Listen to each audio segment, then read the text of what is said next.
আমার মতো বস্তিবাসীদের সাথে তাহলে তো আর কোনো কথাই ছিল না। যতদিনই বেঁচে থাকতেন ততদিনই জ্বলে পুড়ে কষ্ট পেতেন। এই কথাগুলো বলতে বলতে শামীমের দু চোখ জল গড়িয়ে পড়ল। পাশ থেকে রেহেনা শামীমের হৃদয় বিদারক কথাগুলো আর চোখের জল দেখে নিজেকে সামলিয়ে রাখতে পারল না। তাই একরকম দৌড়ের মতোই ওখান থেকে নিজে চলে আসলো। রেহেনা ওই দিন ঘর গোছাতে গিয়ে নিপার শামীমের জোড়া ছবি দেখেছে। ওই দিনই বুঝলো শামীম কেন মনমরা হয়ে থাকতো, কিন্তু কারো কাছে প্রকাশ করলো না ও, এমনকি শামীমের কাছেও না।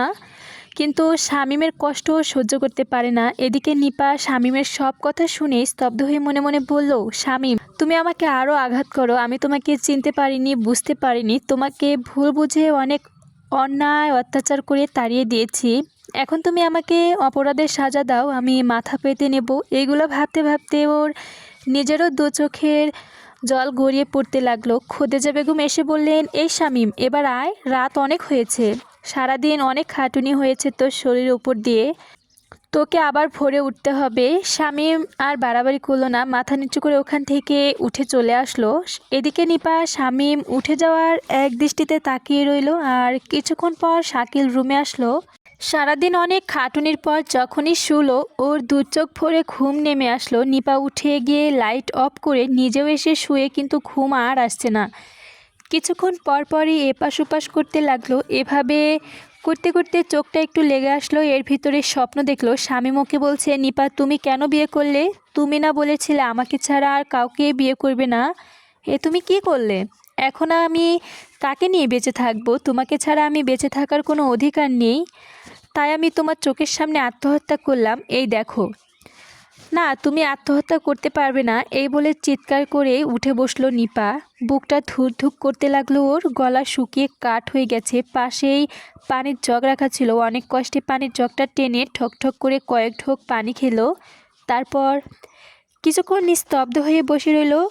এরপরে আবারও শুনলো, কিন্তু ঘুম আর আসছে না। বারবার শামীমের স্মৃতিগুলো ওর চোখের সামনে ভেসে আসলো। এইগুলো ভাবতে ভাবতে চোখের জলে পুরো বালিশটা ভিজে চ্যাপচ্যাপা হয়ে গেছে। হঠাৎ বাহির থেকে আজানের ধ্বনি শোনা গেল। নিপা আর বিছানায় থাকতে পারল না, কেমন যেন ওর কাছে অস্থির অস্থির লাগছে। তাই শোয়া থেকে উঠে দরজায় গিয়ে বারান্দায় এসে দাঁড়ালো। হঠাৎ বাম দিকে চোখ পড়তেই দেখলো শামীমের রুমে লাইট এখনও জ্বলছে। একবার ঠিক করলো ওখানে গিয়ে শামীমকে দেখবে কি করছে, নাকি সেও আমার মতো এখনও রাত জেগে আছে। পর মুহূর্তেই খেয়াল হলো ওখানে যাওয়া ঠিক হবে না, ও এখন বাড়ির নতুন বউ। এই ভেবে আবার মোড় ঘুরে দাঁড়িয়ে সামনের রাস্তার দিকে তাকিয়ে মনে মনে বলল, শামীম তোমাকে অবহেলা করে আজ আমি কত কষ্ট পাচ্ছি তা তুমি কোনোদিনও জানবে না।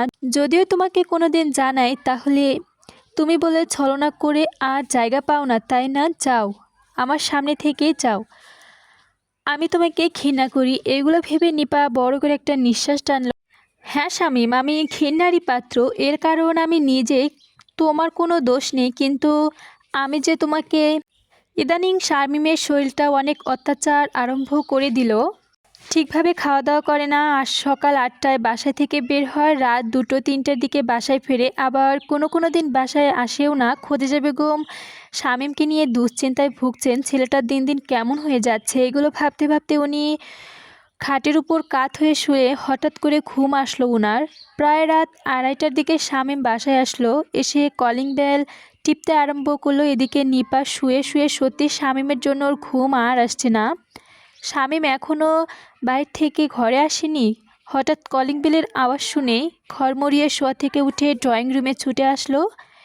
এসে চারদিকে এক নজর চোখ বুলিয়ে দেখলো সবাই ঘুমাচ্ছে, কেউ জাগ্ন অবস্থায় নেই। তারপর তাড়াতাড়ি করে এসে দরজা খুলে শামীমের দিকে এক দৃষ্টিতে তাকিয়ে রইল। শামীমও ওর দিকে এক দৃষ্টিতে তাকিয়ে রইল। কেউ কিছুক্ষণ কোনো কথা বলতে পারল না। হঠাৎ কিসের যেন আওয়াজ হতে দুজনে স্বস্তিতে ফিরে এলো।